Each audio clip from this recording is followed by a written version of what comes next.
Zero tolerance की नीति को हम लोग लागू कर रहे हैं। मसौरी के राजस्व कर्मचारी राजा कुमार को 23 दिन के अंदर हमने बर्खास्त कर दिया।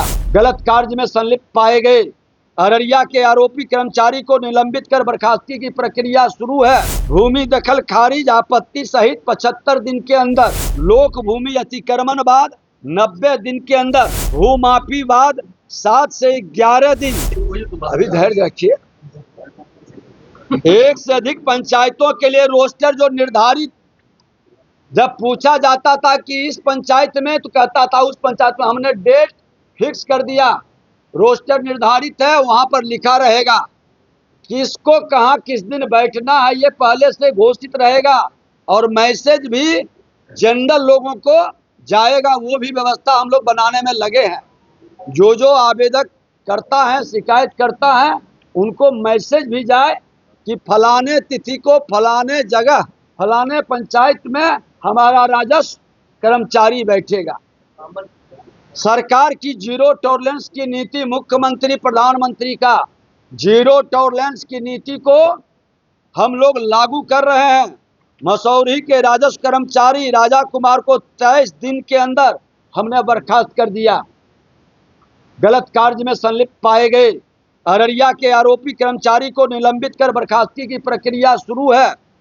शहीद सैनिकों के परिजनों के लिए गांव में जमीन, शहीदों, विधवाओं, दिव्यांगों को कार्य में प्राथमिकता का जो हमने भूमि सुधार जन कल्याण संवाद में कहा था, आज उसको हम प्राथमिकता दे रहे हैं। और खास करके स्वास्थ्य से जुड़े लोगों को लिए भी, क्योंकि इन लोगों का समय आम लोगों के हित में बहुत आवश्यक, सुरक्षा और स्वास्थ्य बहुत आवश्यक जनोपयोगी है। फार्मर रजिस्ट्री अभियान में बड़ी उपलब्धि, उसके संदर्भ में हमारे कृषि विभाग के प्रधान सचिव महोदय भी आए हुए हैं, वो बताएंगे। पर्यवेक्षण के लिए राजस्व मुख्यालय के 15 वरिष्ठ अधिकारी को जिला में लगाया गया है। राजस्व न्यायालयों में डेट पर डेट की परंपरा को समाप्त करने का निर्देश हमने दिया है। आपको कारण बताना होगा, निष्पादन नहीं करने का या उसको रिजेक्ट करने का, तो कारण बताना होगा। ये सुनिश्चित हमने विभाग की ओर से किया है, जिसकी मॉनिटरिंग हमारे प्रधान सचिव महोदय कर रहे हैं। राजस्व न्यायालयों में लंबित वादों के निर्धारित समय सीमा के भीतर निष्पादन के लिए हमने समय तय किया है।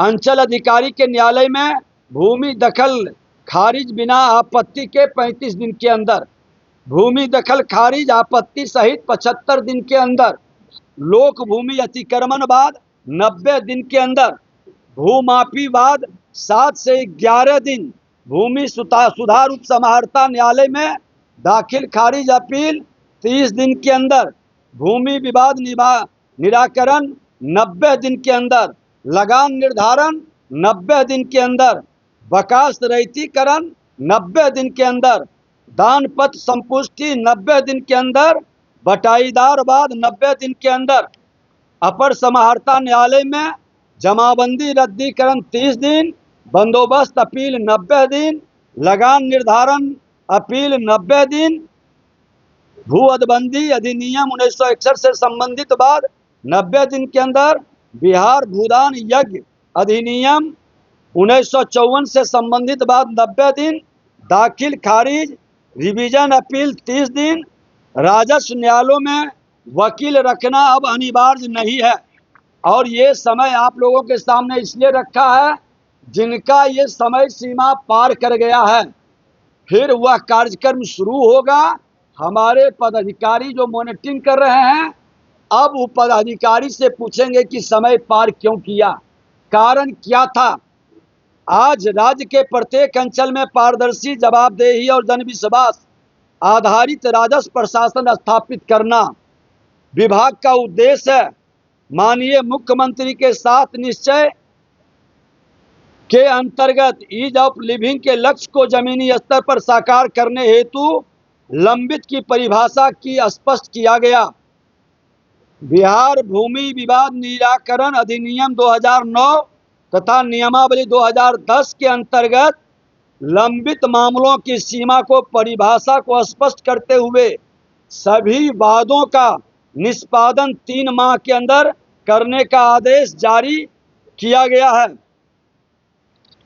लंबित का अर्थ केवल वही मामले, ये बहुत महत्वपूर्ण है, जिसके कारण बहुत सारे मामले लंबित हैं। लंबित का अर्थ केवल वही मामले होंगे जिनमें सक्षम न्यायालय द्वारा सिविल प्रक्रिया संहिता 1908 के तहत अस्थायी निषेधाज्ञा, स्टे ऑर्डर, टेम्पोररी इंजंक्शन जारी हो। इसके बिना न्यायालय में केस कर दिए और लंबित है उसके नाम पर किसी को रोक लेना, उसका दाखिल खारिज कतई उचित नहीं होगा। ये स्पष्ट हमने निर्देशित प्रधान सचिव महोदय के द्वारा पत्र भी जारी कर दिया गया। मेला आयोजन में मनमानी पर सख्ती, विभागीय स्वीकृति के बिना खर्च पर रोक का वातावरण हमने बनाया है। सुप्रीम कोर्ट के आदेश के बाद सरकारी भूमि संरक्षण पर सख्ती, जिलाधिकारियों को त्वरित कार्रवाई का निर्देश दिया गया। सक्षम न्यायालय लंबित की स्पष्ट परिभाषा में दाखिल खारिज मामलों में नहीं होगा अनावश्यक विलंब, जिसके नाम पर लोग को घुमाते थे, परेशान करते थे और भूमाफिया कोर्ट में एक केस कर करके इन लोगों को बरगलाकर दोहन शोषण का खेल खेलते थे, उससे हमने निजात दिलाया। सभी 537 अंचल कार्यालय में सीसीटीवी कैमरा लगाने के लिए 6.7 पौने 7 करोड़ रुपया आवंटित कर दिया। प्रत्येक अंचल को 1,25,000 रुपया हमने दे दिया है और कई जगह लग भी गया है। जाली प्रमाण पत्र पर नौकरी करने वाले लोगों की भी हम जांच कर रहे हैं। ऐसे पदाधिकारी सावधान और सतर्क हो जाएं जिनका जाली प्रमाण पत्र के बाद नौकरी कर रहे हैं। एक पदाधिकारी सुपौल के पूर्व अंचलाधिकारी को हमने बर्खास्त भी किया है इसी मामले में। राजस्व प्रशासन में दलाल मुंशी प्रथा पर सख्ती पूरी तरह से, अगर जो राजस्व कर्मचारी के अगल बगल इस तरह के लोग हमारे वीडियो कॉलिंग में या रैंडम औचक निरीक्षण में पकड़ाएंगे तो कड़ी कार्रवाई करेंगे। इसलिए भी लोग परेशान हैं। मैं समझ रहा हूं कि लोग परेशान क्यों हैं और जनता भी समझ रही है कि ये लोग परेशान क्यों हैं। दोषियों पर बीएनएस की धाराओं में प्राथमिकी दर्ज करने का निर्देश दिए हैं जो भूमाफिया है, जो जाली दस्तावेज लगाता है। और अभी हाल फिलहाल सदन के अंदर में हमने जो घोषणा किया था उसका पत्र भी जारी कर दिया कि बिहार में सैरातों पर 100 वाहनों से अब नहीं लिया जाएगा पार्किंग शुल्क। पूरे बिहार के अंदर ये फ्री होगा। इसके अलावे हम आग्रह करेंगे विभाग के कर्मचारी और अंचलाधिकारी से कि आप लोगों के इधर उधर के बहकावे में न आए। हमारा विभाग का सदस्य, विभाग एक परिवार होता है और हम अपने परिवार के हर सदस्य के सम्मान का, उसकी सुरक्षा का, उसके उन्नति का हम ध्यान रखेंगे। आप हड़ताल को खत्म करें, लौट कर आकर करके योगदान दें। आपकी उचित मांगों को नियमानुकूल हम समाधान करेंगे। अगर जो आप हड़ताल के बहाने, मैं तो इसका घोर विरोधी हूँ, ये तालाबंदी और धरना प्रदर्शन से समाधान नहीं हो सकता। संवाद से समाधान होगा। और जो लोग भौकाल बनाना चाहते हैं तो भौकाल बनाने वाले को हम स्वीकार नहीं कर सकते, सरकार स्वीकार नहीं कर सकती।